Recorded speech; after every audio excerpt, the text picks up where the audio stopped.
Fungsi lookup itu di materi sebelumnya sudah saya sampaikan merupakan salah satu fungsi untuk mengerjakan if majemuk yang syaratnya cukup banyak. Daripada manggil if,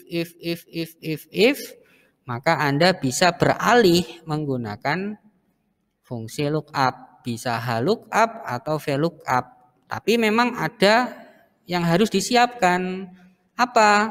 Yaitu tabel sumber kemarin. Ya, data penghubung tabel sumber, dan itu sudah saya jelaskan. Lah, di kasus-kasus yang real di perusahaan, seringnya proses ini itu bercampur. Proses ini itu proses apa, Pak? Anda tetap menggunakan if majemuk, tetapi di dalamnya juga bisa memanggil fungsi lookup. Atau Anda memanggil fungsi lookup dulu, terus di dalamnya fungsi lookup itu Anda memanggil if majemuk. Nah, proses-proses pencampuran, mixing antara if dengan lookup, lookup dengan if, ini disebut dengan lookup offset. Ya, ini penjelasan lookup offset adalah menyisipkan if di dalam komponen atau bagian lookup atau sebaliknya.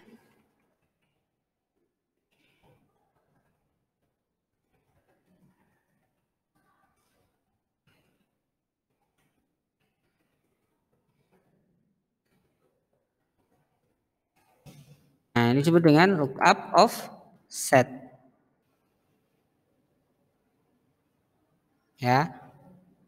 Langsung kita lihat contohnya biar lebih jelas. Ini dasarannya maksudnya seperti ini. Ini sering terjadi di dunia kerja atau real kasus itu. Nah, lihat ya, seperti ini. Perhatikan, saya punya di soal latihan 7 nantinya.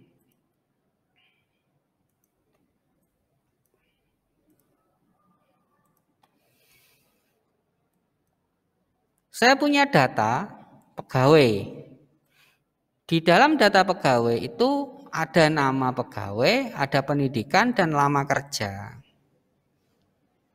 Kemudian tugas saya adalah menentukan pegawai ini golongan berapa.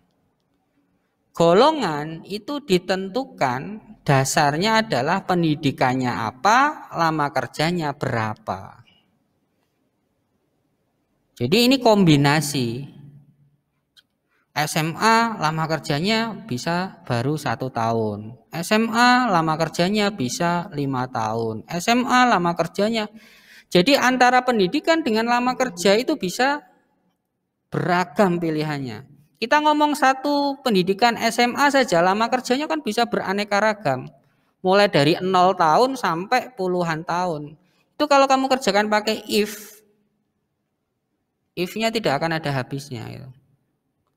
Kita ngomong SMA saja, pendidikan 0 tahun, lama kerjanya 0 tahun. SMA lama kerjanya 1 tahun. SMA lama kerjanya 2 tahun. Lah kalau dia kerja di situ sudah 50 tahun misalkan, pendidikannya masih SMA. Nanti pindah ke SMP, pindah ke sarjana, itu pilihannya sangat kompleks ya. Nah, kasus seperti ini nanti kita buat dalam mode lookup atau kita kerjakan dalam mode lookup. Nah, kita petakan dulu.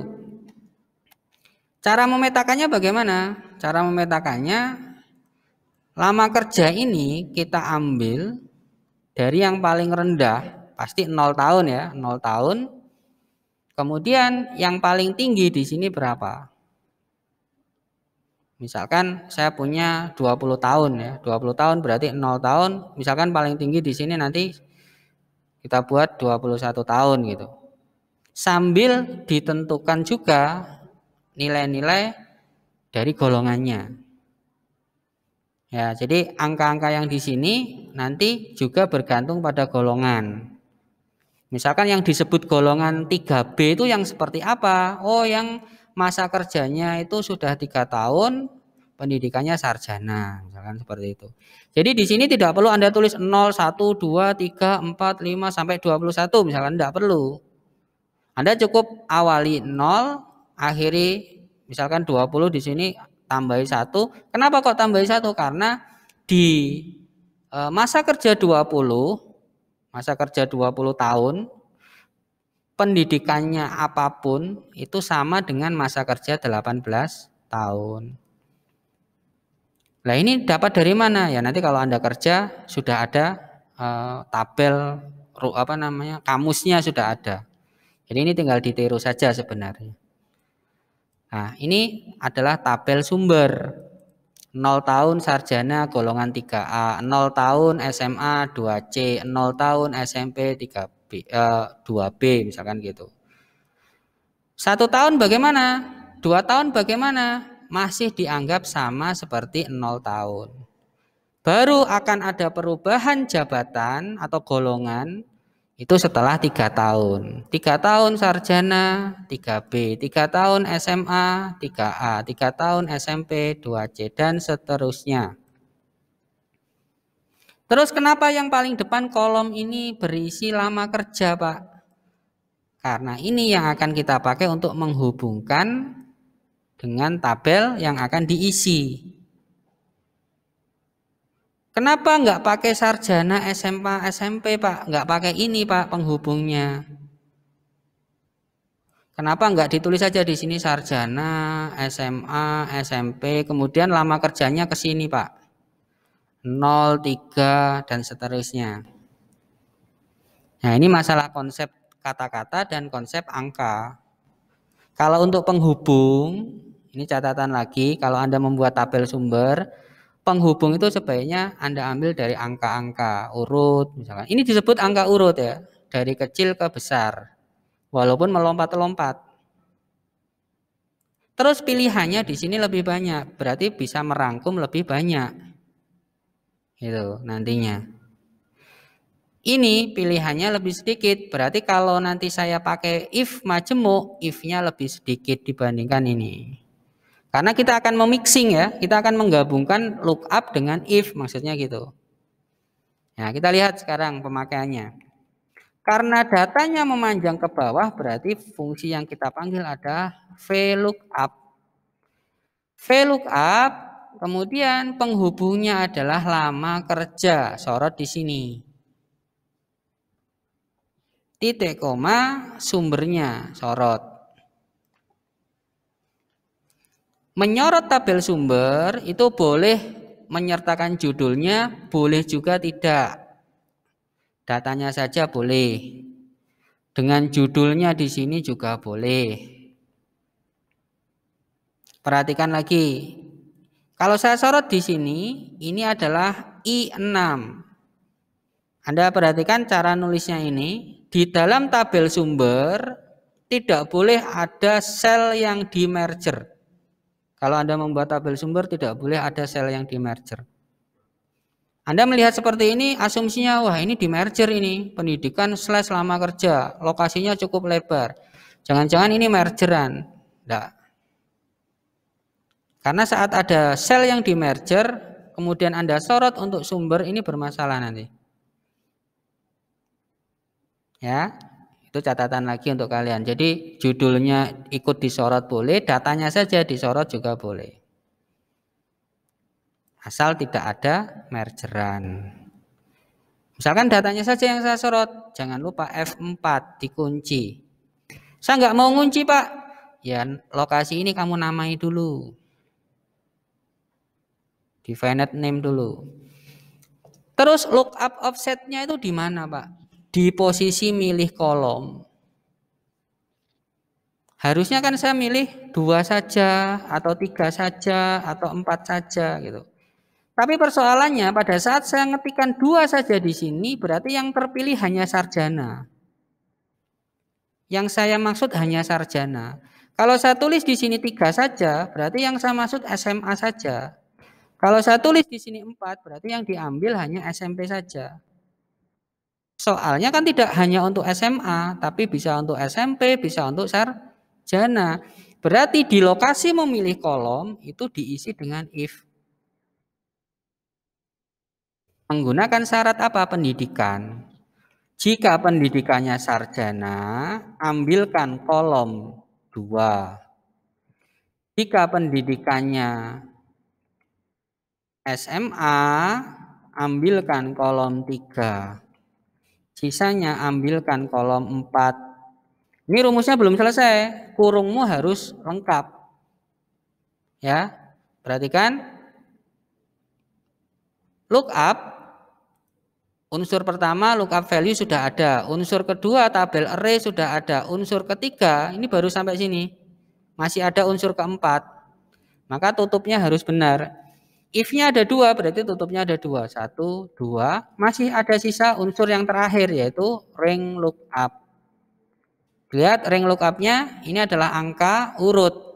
Naik, angka naik. Berarti ini true. Enter. SMA, lama kerjanya 10 tahun. Dicek di sini, SMA. Lama kerjanya 10 tahun, kan tidak ada sih. Ternyata antara 9 dengan 9 sampai 12, masa kerja 9 sampai 12 berarti kan termasuk 10 ya. Itu ikutnya adalah 3C. Ikutnya ini. Maka lama kerja 10 tahun, pendidikannya SMA, yang keluar di sini adalah 3C. Dipilihkan seperti itu. Kenapa 3C? Kan dia belum sampai 12 tahun. Masih di antara 9 sampai 12. Berarti golongannya masih sama dengan yang 9 tahun gitu loh. Berarti tidak salah ini. Jawaban ini tidak salah. Nah, coba Anda bayangkan mengerjakan ini pakai if. Akan sangat kompleks sekali. Karena if untuk memilih tahun sendiri, if untuk memilih pendidikan sendiri. Ngomong saja sarjana 0 tahun, if sarjana 0 tahun 3A, if SMA 0 tahun.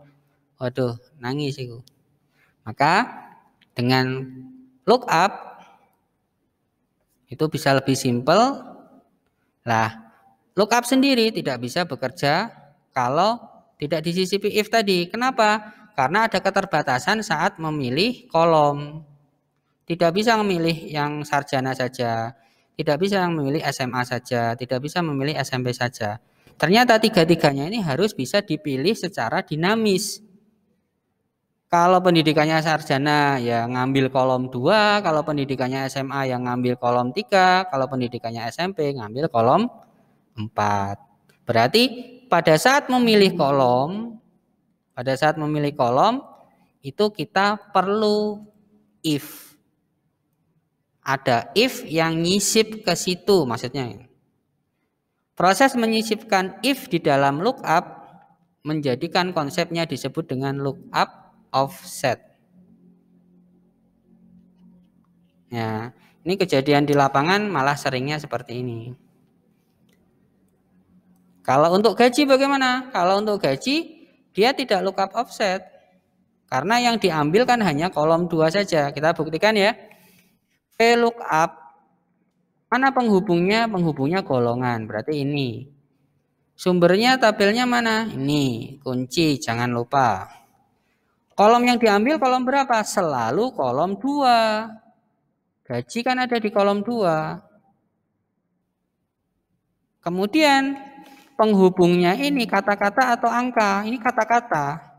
Romawi 2/A, Romawi 2/B, Romawi 3/A. Kata-kata berarti false. Ini bukan lookup offset.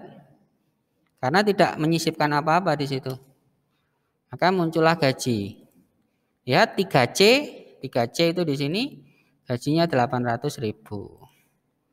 Ya, ini cocokkan dengan yang diambil. Maka akan mendapatkan jawaban dengan cepat. Yang rumit nanti sebenarnya kalau Anda sudah bekerja beneran, menciptakan tabel ini loh. Tapi sekali Anda punya tabelnya, wis enak terus. Sudah enak terus. Tinggal pakai, tinggal pakai, tinggal pakai. Oke, untuk satu contoh ini ada pertanyaan atau tidak? Bisa membayangkan bagaimana if kenapa bisa dipanggil di dalam lookup, posisinya kenapa ada di sini gitu? Alasannya ngerti ya? Karena ada proses memilih kolom yang tidak hanya satu kolom, tapi 3 kolom. Harus dipilih secara dinamis. Maka milihnya menggunakan if. Kadang milih kolom 2, kadang milih kolom 3, kadang milih kolom 4.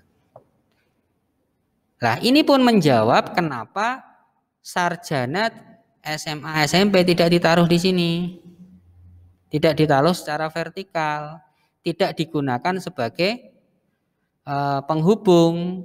Karena kalau 0, 3, 6 dan seterusnya saya pakai di sini, horizontal saya tulis di sini, berarti if-nya lebih banyak nanti. If 0 kolom 2, if 3 kolom 3, if 6 kolom 4. If 12 kolom, wah itu malah ribet nanti. Makanya bentuk tabel sumbernya dibuat seperti ini. Agar if-nya hanya tentang sarjana, tentang SMA atau SMP. Ya, jadi ini nanti balik ke kalian sendiri. Kalau pas kerja menciptakan ini, Anda harus benar-benar bisa membuat sebuah tabel sumber yang efektif dan efisien, yang memudahkan kalian sendiri, maksudnya gitu. Jangan membuat tabel sumber yang malah menyulitkan kalian, karena ini benar-benar wilayah kalian, bebas maksudnya. Anda membuat ini bebas. Oke ya. Kita lihat lagi contoh yang lain. Lihat ini. Sekarang saya punya 3 sumber, bukan satu sumber lagi. Kalau tadi satu sumber, sekarang saya punya 3 sumber. Ada sumber yang isinya data tentang snack. Ada sumber yang isinya data tentang kacang-kacang. Misalkan di gudang itu ada tabel tentang snack dan harganya. Ada tabel khusus tentang kacang Garuda, kacang dua kelinci, harganya berapa. Ada tabel yang isinya tentang data mie instan gitu. Jadi dipisah-pisahkan. Kemudian Anda punya tabel yang harus diisi. Tugasmu adalah mengisi harga satuannya dari masing-masing barang yang ada di sini. Persoalannya tabelnya beda-beda. Kalau tabelnya satu enak ini, tabelnya beda-beda dan tidak boleh disatukan. Misalkan, wah daripada ribet ini tak buat satu tabel baru isinya semuanya Pak. Ternyata tidak boleh. Kalau Anda kerja di gudang, ya bagian gudang, setiap data itu ada tabelnya sendiri-sendiri, jadi tidak dicampur. Biar apa? Biar proses untuk audit misalkan data-datanya itu tidak bingung, tidak membingungkan. Misalkan kamu pengen ngecek snack ya, lihat ya di tabel snack saja gitu. Ngecek kacang ya, lihat di tabel kacang, lihat cek mie instan, lihat di tabel mie instan. Nah, sekarang kita mau mentransfer harga-harga dari tabel yang berbeda ini ke sini. Pakai VLOOKUP. VLOOKUP karena ini datanya vertikal. Apa penghubungnya kira-kira? Dari semua tabel ini apa penghubungnya?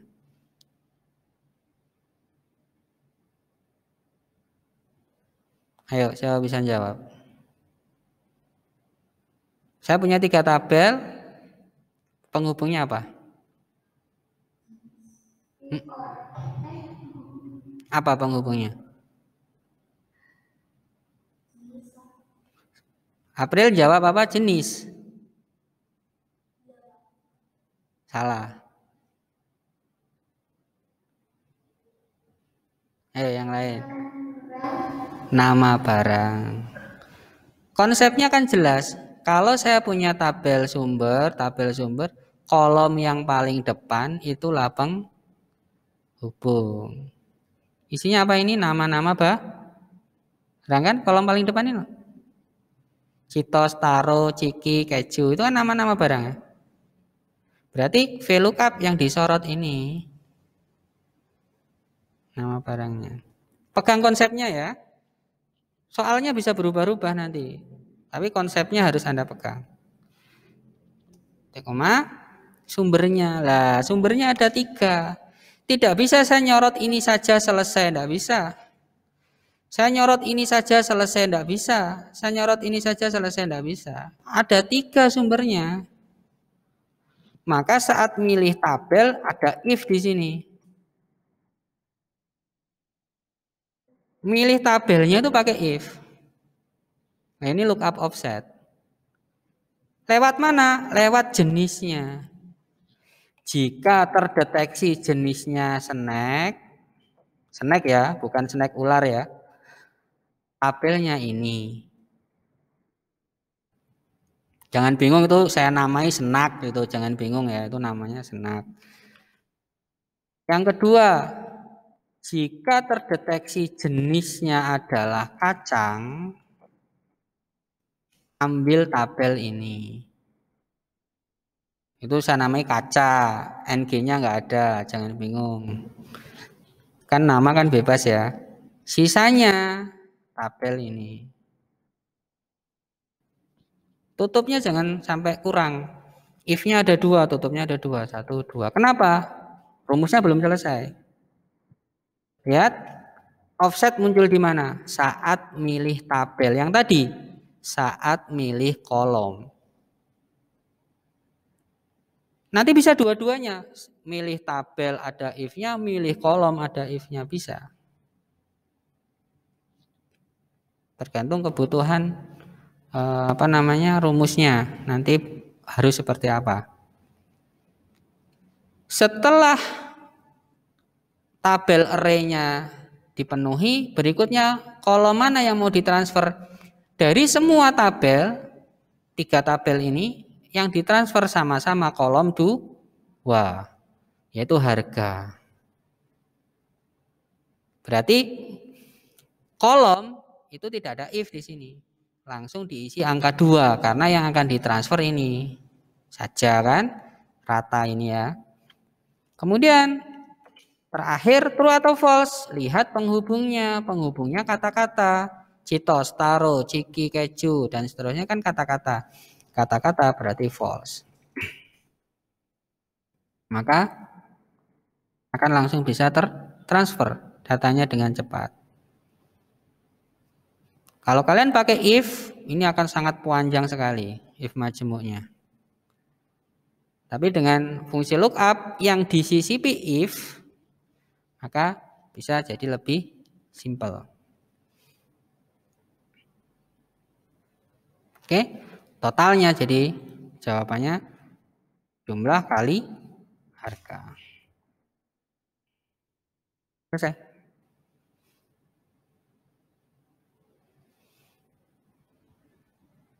Nah, ada pertanyaan sampai sini? Kita sudah kenalan, ternyata if bisa muncul saat milih kolom. If juga bisa muncul saat milih tabel. Ya. Kalau ini, soal seperti ini. Kira-kira if muncul saat apa? Menu ini diisi bebas. Misalkan ada orang gini, bayangkan Anda jadi kasir di rumah makan atau Anda punya restoran sendiri, misalkan Anda bagian kasirnya. Anda bisa pakai Excel ini untuk tahu misalkan meja orang pesan itu duduk di meja mana misalkan ya. Meja 1, meja 2, meja 3 dan seterusnya. Nah, itu dibuatkan tampilan seperti ini. Ya, ini nanti akan seperti kalkulator. Tinggal diisi pada saat orangnya pesen, Anda isi di sini. Ya, misalkan pesen apa? Pesen rames. Pesen apa lagi? Fanta misalkan. Pesen apa lagi? Gudeg. Ya, niru di sini. Gudeg biasa misalkan. Ya, yang sisanya enggak ada ya kosongi dulu. Jadi lokasi ini nanti bisa diisi manual, maksudnya gitu ya. Diisi manual, tergantung pesanan. Porsi juga diisi manual. Misalkan pesan rames berapa? Satu. Pesan Fanta berapa? Satu. Gudeg biasanya berapa? Dua misalkan. Atau Fantanya tiga misalnya. Nah, harganya ini yang harus diambilkan dari daftar.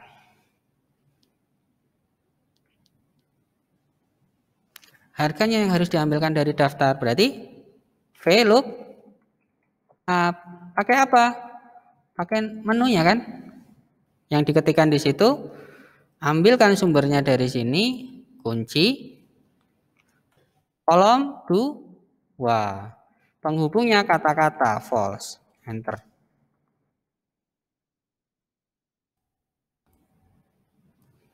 Kemudian nilai transaksinya berarti di sini sum dari ini semua.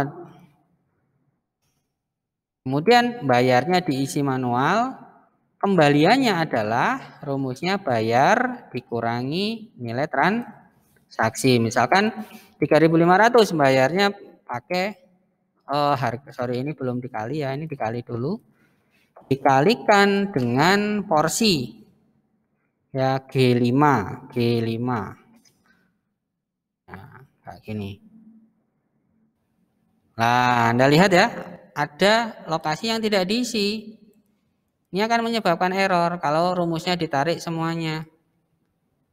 Tapi kalau rumus sumnya ini tidak ditarik semuanya, dia benar. Persoalannya, lokasi ini kan boleh diisi juga akhirnya. Misalkan ada orang pesan satu saja kan juga boleh. Yang di belakang sini rumusnya harus lengkap. Dari sini sampai sini. Yang depan ini bebas. Di lokasi yang saya warnai kuning ini kan diisi bebas. Yang ini juga diisi bebas. Sedangkan yang lokasi-lokasi lainnya itu kan lokasi-lokasi yang harus muncul rumus di situ. Nah, sekarang ngatasinya gimana? Ngatasi agar kalau tidak diisi misalkan itu tidak muncul NA. NA itu berarti referensinya tidak benar. Referensi itu contohnya F5. F5 kan nunjuk ke sini tadi. Ada isinya awalnya betul. Tapi kalau isinya dihapus, salah. Nah itu biar tidak muncul NA bagaimana?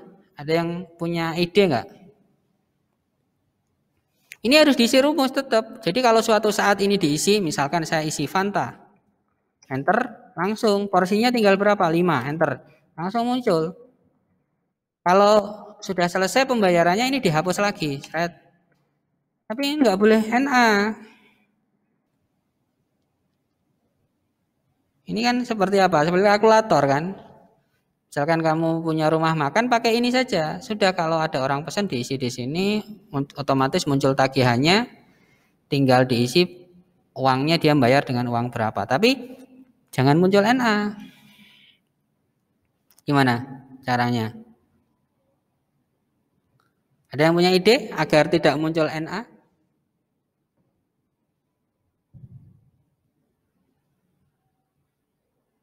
Wah, nggak ada. Ya disisipi if. If-nya di mana? Ya if-nya di depan sini. If nilai ini tidak kosong. Boleh kerjakan lookup. Kalau kosong, isi angka 0. Jadi kalau lokasi ini ada isinya,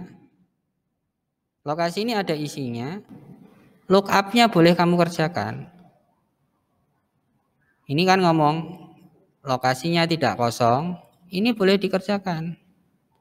Kalau kosong, langsung isi 0. Gitu. Ini langsung muncul 0 karena ini tidak ada isinya. Coba saya isi. S teler. Enter. Beli berapa? 4. Langsung ada isinya. Yang ini nanti dihapus lagi. 0 lagi. Nah ini tinggal kamu tarik ke bawah. Otomatis tidak akan muncul enak. Tinggal kamu isi aja sekarang. Coba misalkan sembarang ya. Fanta. Soto ayam. Sprite. Rames. Misalkan gitu. Gudeg. Komplit. Dan belinya misalkan 1. Nah, langsung muncul tagihannya, tinggal bayar berapa. Ya, bayarnya berapa. Misalkan bayar pakai uang 7.000 atau 10.000 ya. Berarti kembali 4.250. Dan ini tinggal diperbanyak. Nantinya kalau kamu punya rumah makan atau kerja ini tinggal diperbanyak. Maksudnya diperbanyak itu gimana Pak? Ya kira-kira rumah makanmu itu atau yang tempat kamu kerja itu ada berapa meja? Misalkan ini untuk meja 1, ini untuk meja 2 dan seterusnya. Meja 2 dan seterusnya. Ya. Jadi kalau ada orang duduk di mana? Meja 1. Nah, jadi kalau ini sudah selesai, hapus. Ini sudah selesai, hapus. Ini sudah selesai, sudah dibayar nih. Nanti kalau ada orang duduk di situ lagi, pesanannya apa? Sambil orangnya makan, itu kan, dia kan pasti nulis kan pesanannya itu lah. Kamu ketik di sini. Apa kok meja? Apa tadi? Sprite misalnya. Berapa 1? Langsung muncul harganya. Kayak gitu. Jadi bisa nggak pakai kalkulator, karena beli alat kasir itu kan juga mahal. Kalau kuat beli alat kasir ya enggak apa-apa. Kebetulan kamu punya laptop, punya komputer misalkan, belum punya alat kasir, Anda buat konsep ini untuk melayani pembayaran di rumah makan, itu bisa. Ini aplikatif namanya. Pengaplikasian Excel untuk dunia pembayaran kasir, contohnya kasir rumah makan. Kalau harganya ganti ya tinggal ganti di sini. Ini otomatis ngikuti. Misal Sprite ini tidak 550 lagi tapi jadi 750, enter. Otomatis di sini akan berubah. Jadi rumusnya tidak usah kamu ganti-ganti lagi. Cukup ganti di sumbernya. Nah, gitu. Ini if-nya muncul di mana? Di depan. Tadi if muncul di sini. Bisa muncul di sini. Sekarang muncul di depan. Nanti ada kasus if-nya itu munculnya di sini.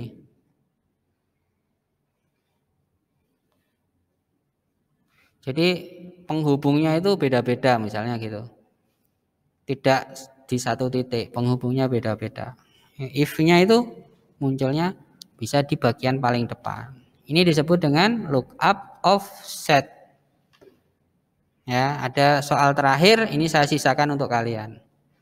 Saya akhiri. Assalamualaikum warahmatullahi wabarakatuh.